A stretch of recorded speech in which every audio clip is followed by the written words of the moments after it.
Bismillahirrahmanirrahim. Assalamualaikum warahmatullahi wabarakatuh. Alhamdulillahi rabbil alamin. Wassalatu wassalamu ala ashrafil anbiya'i wal mursalin. Wa ala alihi wa ashabihi wa man sara ala hadihi ila yaumiddin. Amma ba'du. Sahabat keluarga muslim yang dirahmati Allah subhanahu wa ta'ala. Alhamdulillah kita memuji dan memuja Allah subhanahu wa ta'ala. Allah masih memudahkan kita untuk bermajlis, menuntut ilmu, mempelajari Al-Quran dan Sunnah Nabi Sallallahu Alaihi Wasallam.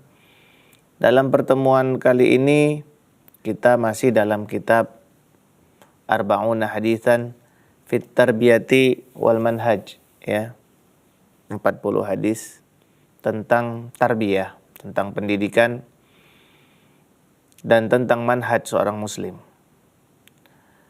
Di pertemuan yang ke-36 ini insya Allah kita akan membahas hadis yang ke-36 yang diriwayatkan oleh Abu Dawud, begitu juga Imam Ahmad dan Hakim serta yang lainnya.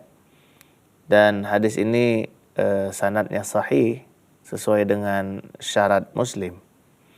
Dari sahabat Nabi Imran ibn Husain radhiyallahu ta'ala anhu, beliau mengatakan, qala Rasulullah sallallahu alaihi wasallam, man sami'a bid-dajjali falyan'a anhu.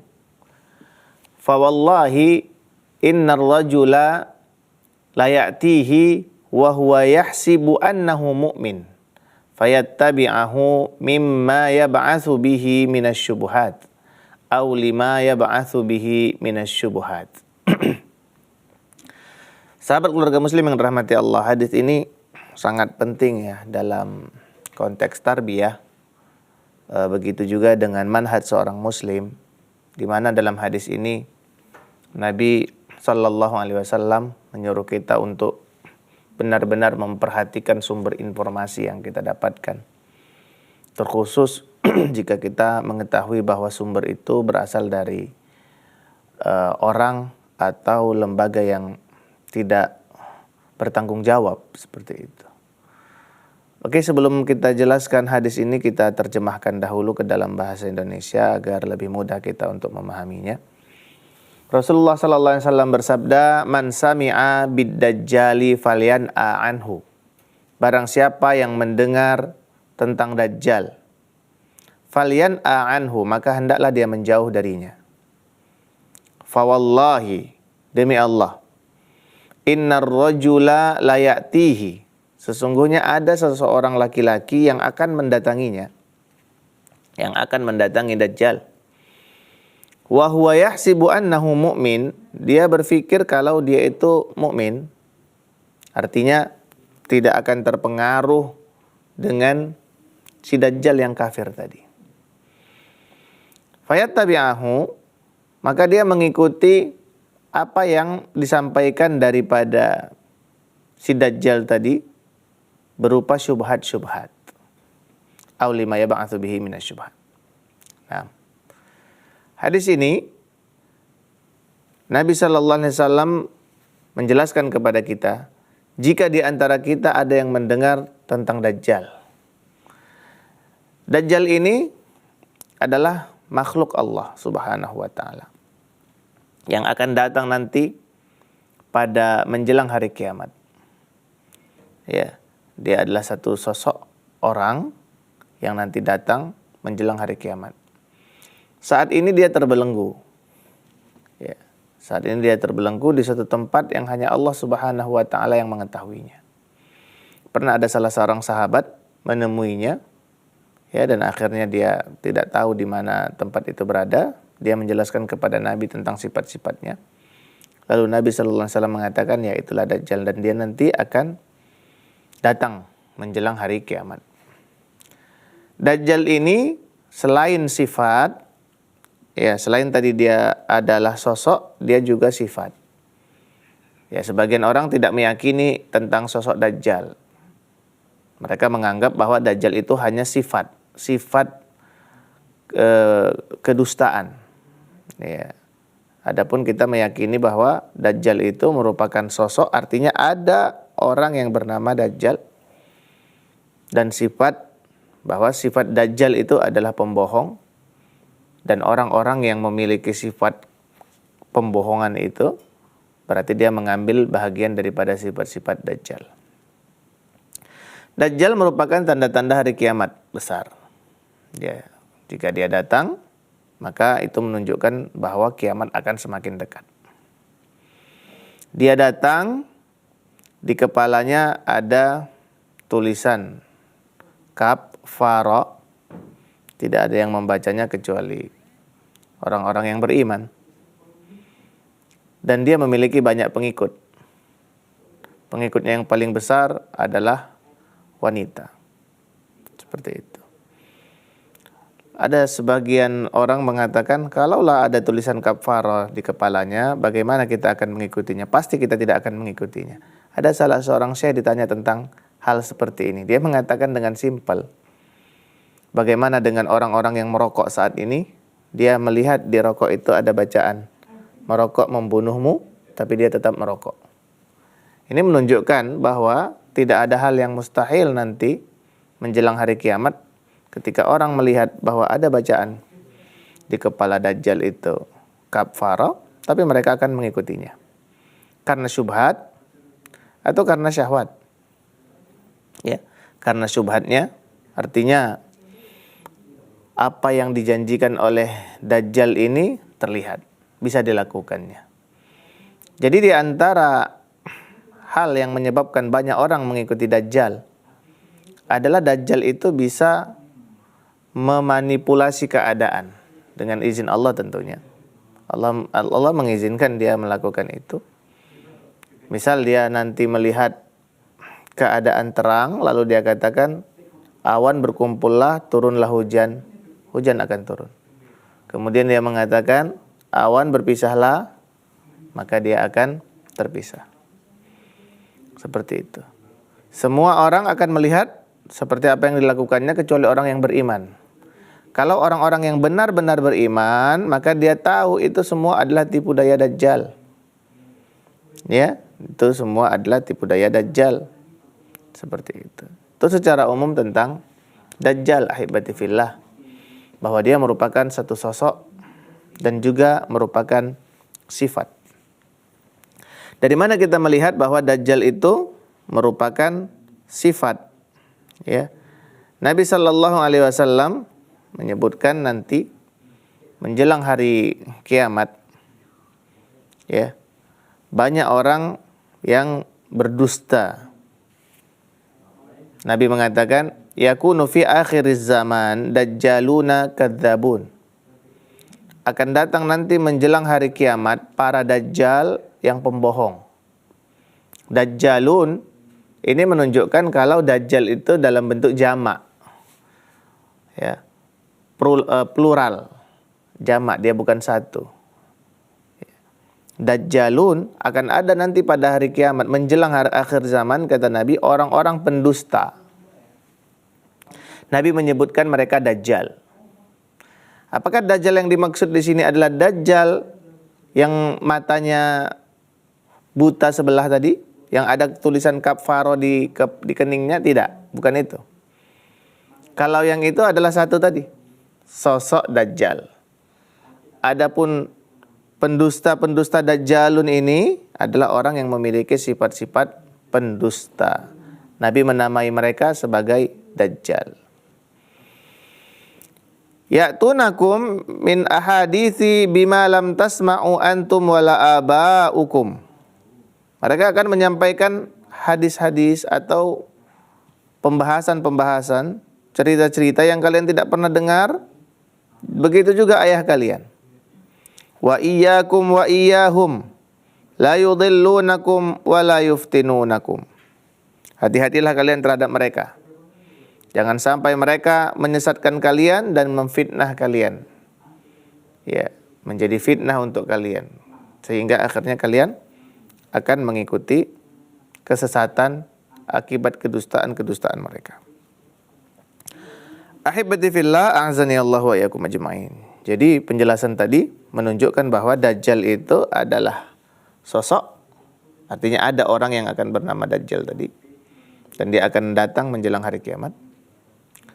Ada juga Dajjal dari sisi sifat, yaitu orang-orang yang berdusta, menjadikan kedustaan sebagai hobi, kebiasaan, bahkan alat untuk mencari nafkah mereka. Nabi SAW mengatakan dalam hadis ini, man sami'a bid-dajjal falyan'a anhu. Barang siapa yang mendengar tentang sosok Dajjal atau orang-orang yang berdusta tadi, baik sosok atau sifat, falyan'a anhu, maka hendaklah dia menjauhi mereka. Menjauhi si Dajjal tadi, sosoknya tadi, atau si pendusta tadi. Biasanya Dajjalun ini sosok orang-orang yang berdusta tadi ini menggunakan pakaian-pakaian keagamaan atau pakaian-pakaian seolah-olah dia adalah tokoh yang layak dipanut, diikuti. Ya. Dia akan menggunakan pakaian-pakaian agama seolah-olah dia adalah ustadz, tapi dia adalah pendusta. Sehingga orang-orang akan mengikuti mereka. Orang-orang akan mengikuti mereka. Kata Nabi sallallahu alaihi wasallam, "Man sami'a bid-dajjali falyan'a anhu." Barang siapa yang mendengar Dajjal, baik tadi sosoknya atau orang-orang yang memiliki sifat pendusta, ya, maka jauhi.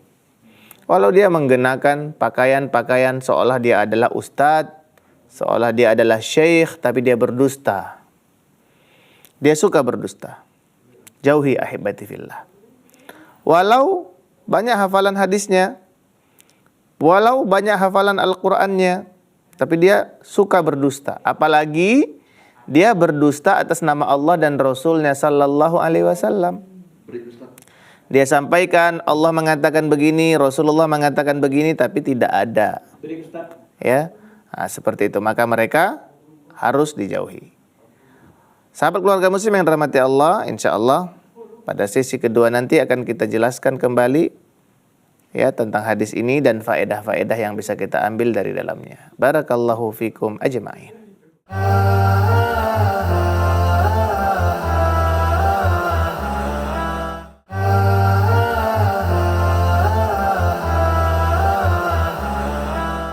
Sahabat keluarga muslim yang dirahmati Allah Subhanahu wa taala. Alhamdulillah kita berada di sesi kedua dari hadis yang ke-36 dari kitab Arba'una Haditsan fit Tarbiyati wal Manhaj.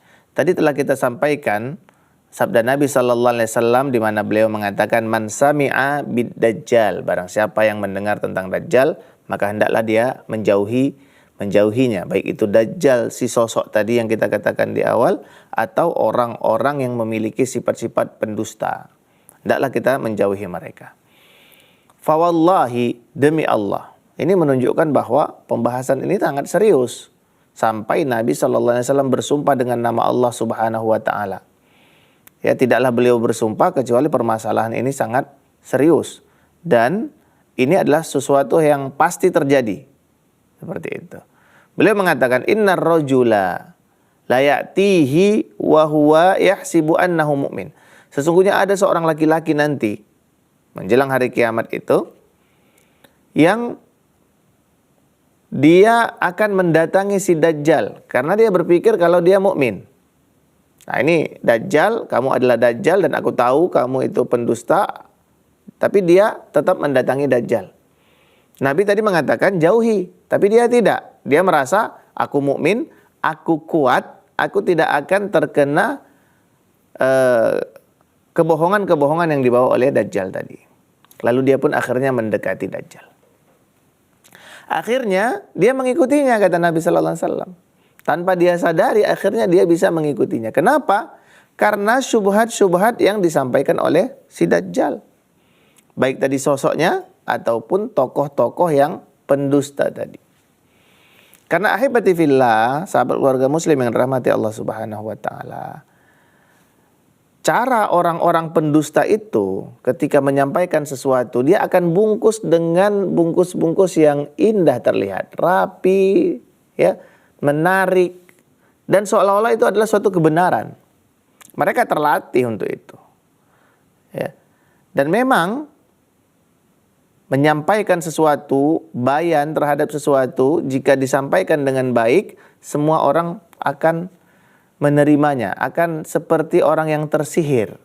Makanya Nabi Shallallahu Alaihi Wasallam menjelaskan tentang bayan, wa inna minal bayani la sihra. Sesungguhnya di antara bayan itu adalah bagaimana cara seseorang itu menyampaikan suatu informasi, ya, retorikanya, mimik wajahnya, intonasi dia, seperti itu. Jika cocok dengan seseorang, maka seseorang itu seperti tersihir, dia akan mengikutinya.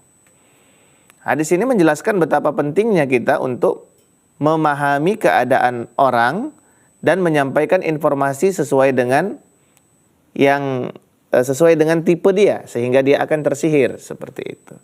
Tapi di sisi lain, hadis ini, ya, kalau kita gabungkan dengan hadis tentang Dajjal ini, kita harus berhati-hati terhadap retorika-retorika atau cara ilmu bayan orang yang menyampaikan berita, dan kita tahu bahwa berita itu adalah kebohongan atau dia adalah orang-orang yang pendusta. Dia pendusta, kita sudah tahu.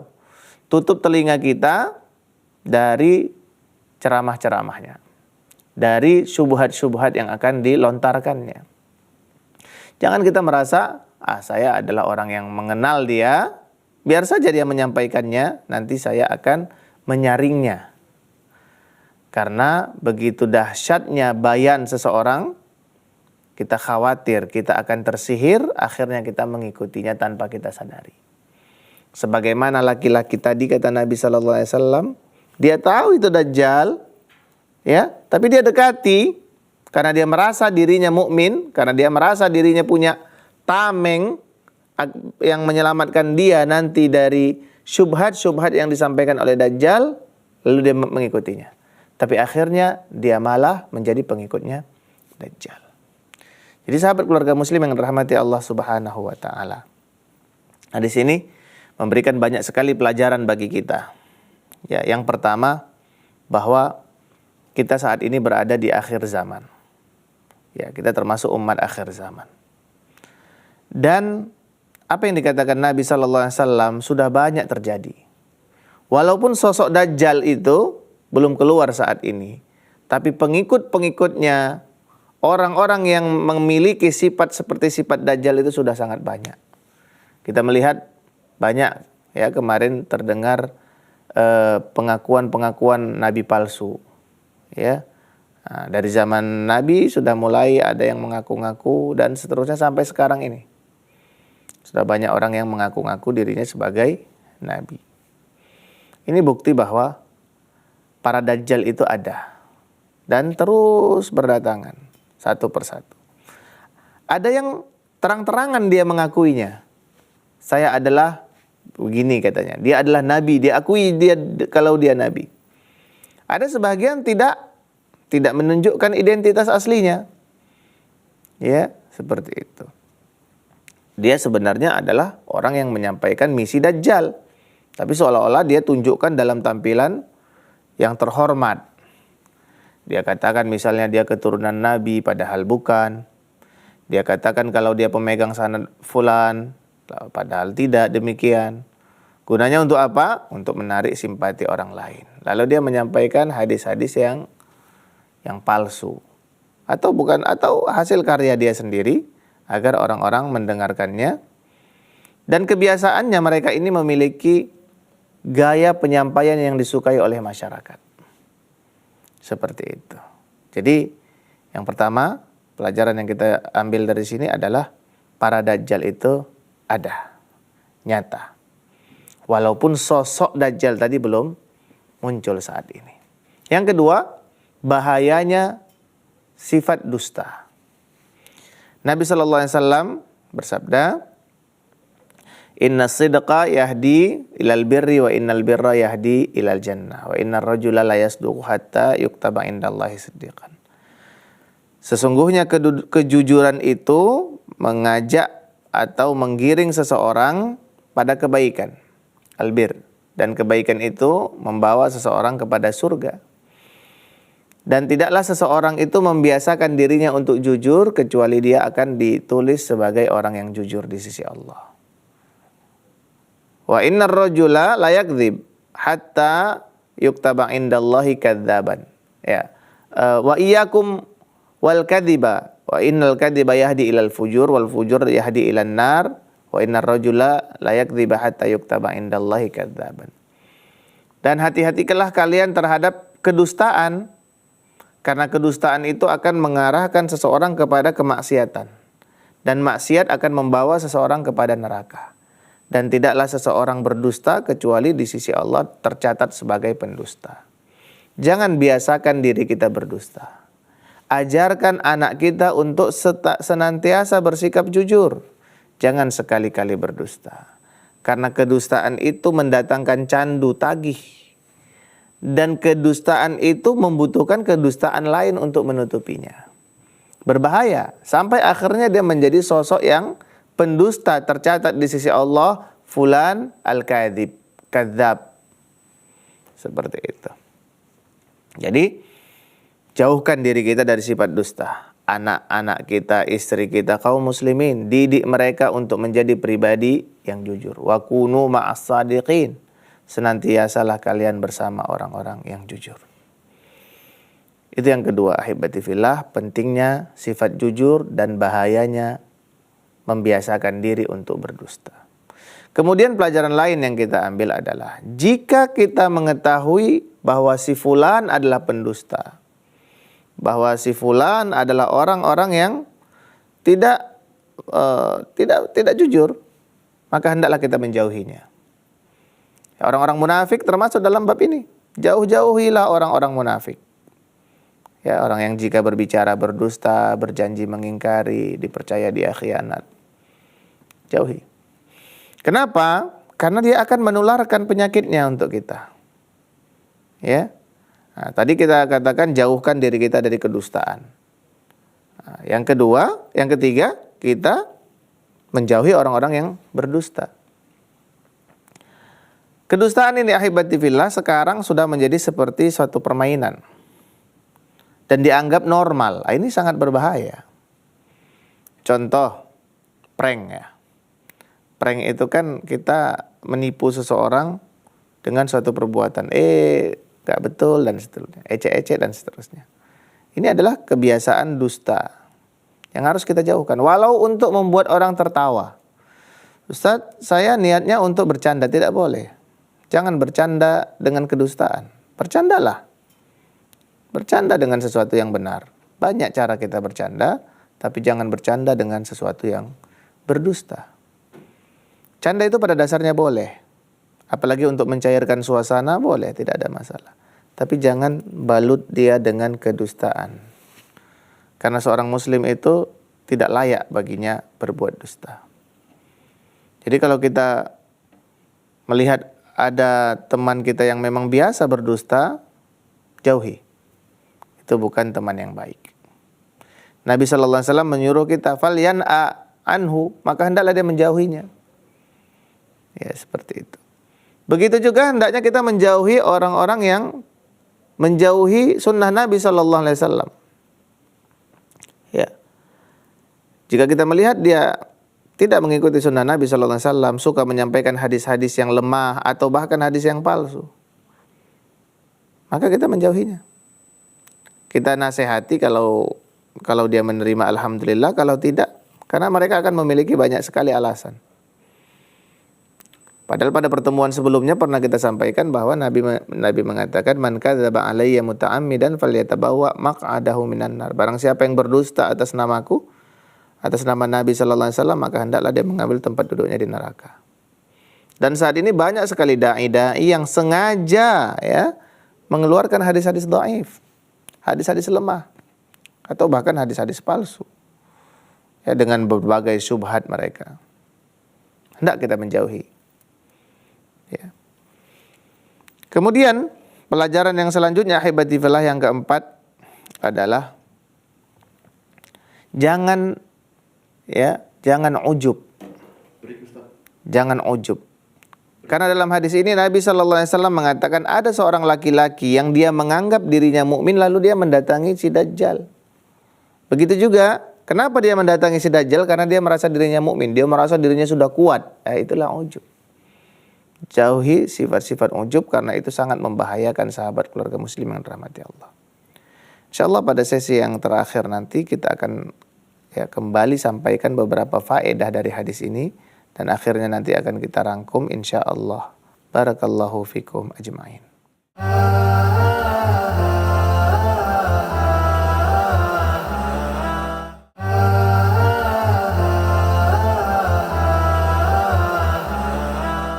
Sahabat keluarga muslim yang dirahmati Allah Subhanahu wa taala, alhamdulillah kita berada pada sesi terakhir dalam pembahasan hadis ke-36 dari kitab Arba'una Hadisan fit Tarbiyati wal Manhaj. Tadi telah kita sampaikan beberapa faedah dari hadis ini, kita ringkaskan saja. Yang pertama, bahwa Dajjal itu ada, sosok Dajjal itu ada. Begitu juga dengan sifat-sifat Dajjal atau orang-orang yang mendusta.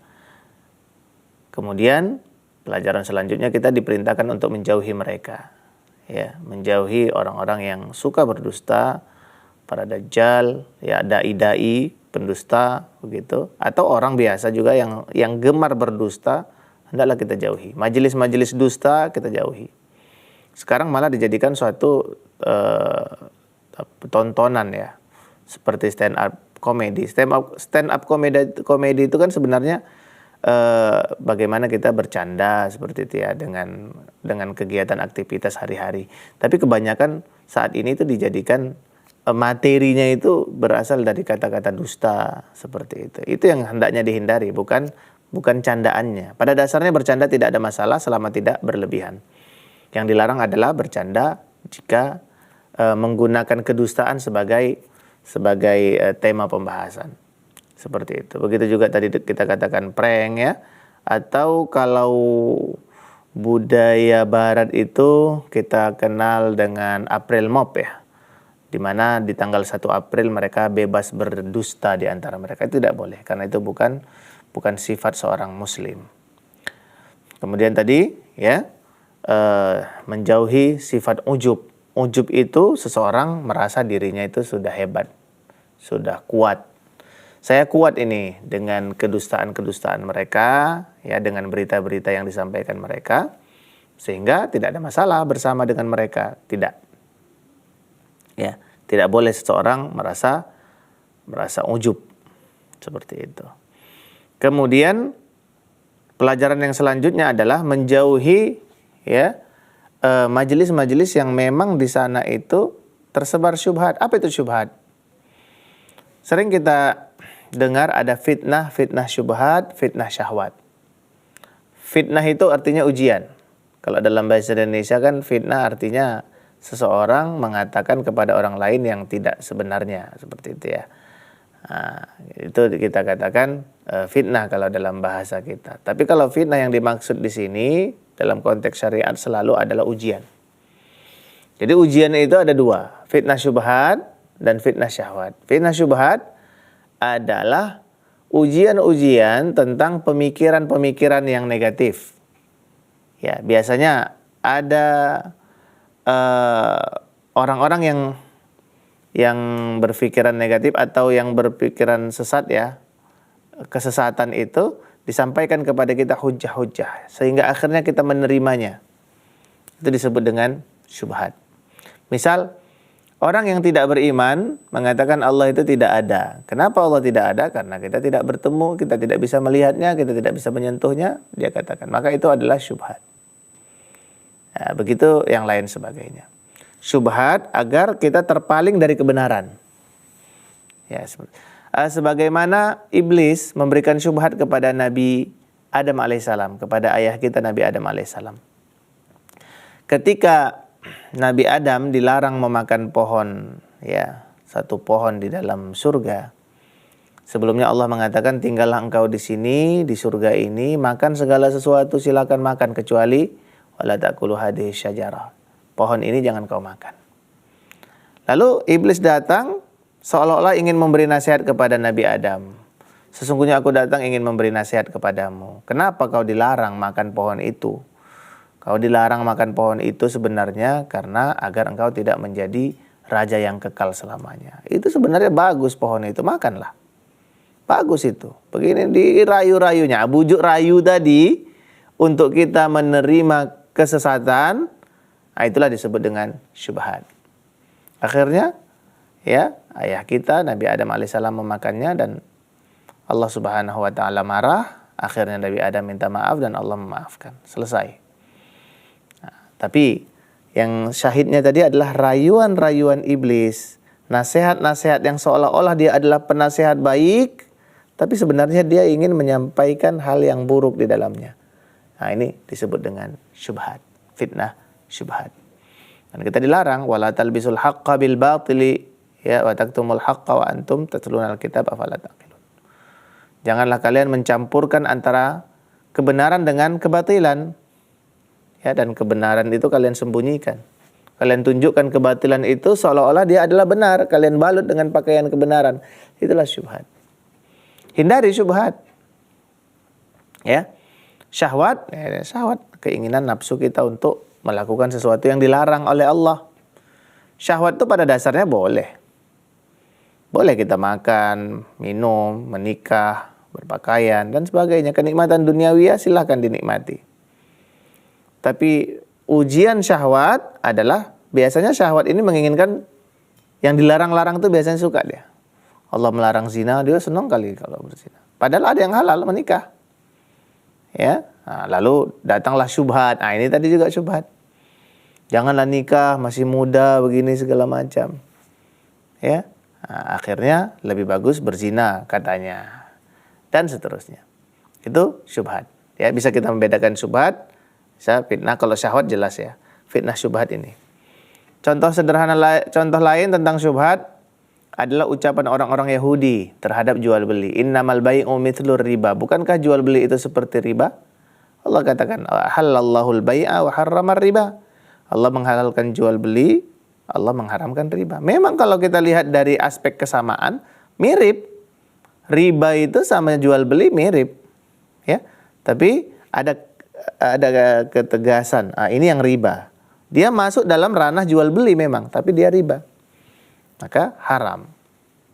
Seperti itu ahibati fillah, a'azani Allah wa iyyakum ajmain. Jauhi syubhat. Jangan merasa kita itu saya sudah di pesantren, saya sudah jadi ustadz, saya tidak akan terkena syubhat. Jangan. Karena syubhat itu menyambar. Dan hati kita itu pada dasarnya lemah. Ya, dia mudah terikut suasana, ya. Dia terikut retorika orang seolah-olah jadi akhirnya dia tersihir dan mengikuti dan seterusnya. Kemudian ahibati fillah, pelajaran lain ya yang bisa kita ambil dari hadis ini adalah bertemanlah dengan orang-orang yang baik. Atau bentuk lingkungan yang saleh. Ya. Cari, kalau kita mau memilih tempat tinggal, cari tetangga yang saleh. Kalau kita mau cari lingkungan, menyekolahkan anak kita, sekolahkan mereka di lingkungan, di sekolah yang baik, di pesantren yang baik. Sebagian orang mendefinisikan sekolah, pesantren itu cuma sebatas lembaga pendidikan. Seharusnya tidak, terkhusus pesantren ya. Harusnya dia menjadi lingkungan pendidikan. Artinya anak itu terdidik sejak dia tidur sampai dia bangun. Sejak dia bangun sampai dia tidur. Ya, nah, banyak pesantren-pesantren yang tidak mampu membentuk lingkungan tersebut hingga akhirnya pesantren itu menjadi tempat ya ada ilmu agama disampaikan, tapi juga sebagai tempat penyebaran pemikiran-pemikiran atau akhlak-akhlak yang buruk. Maka jauhi, ya jauhi lingkungan-lingkungan yang buruk. Sebisa kita membentuk lingkungan yang baik. Yang paling mudah kita melakukannya di rumah kita. Maka mulailah pendidikan itu dari rumah. Ya, pendidikan keluarga dari sini. Pendidikan itu tanggung jawab dari ayah, ibu, keluarga, masyarakat. Bukan hanya pada sekolah, bukan hanya pada pondok pesantren. Semua kita bertanggung jawab untuk melaksanakan pendidikan yang baik. Nah, jadi sahabat keluarga muslim yang dirahmati Allah Subhanahu wa taala, itulah pelajaran-pelajaran yang bisa kita ambil dari hadis ini.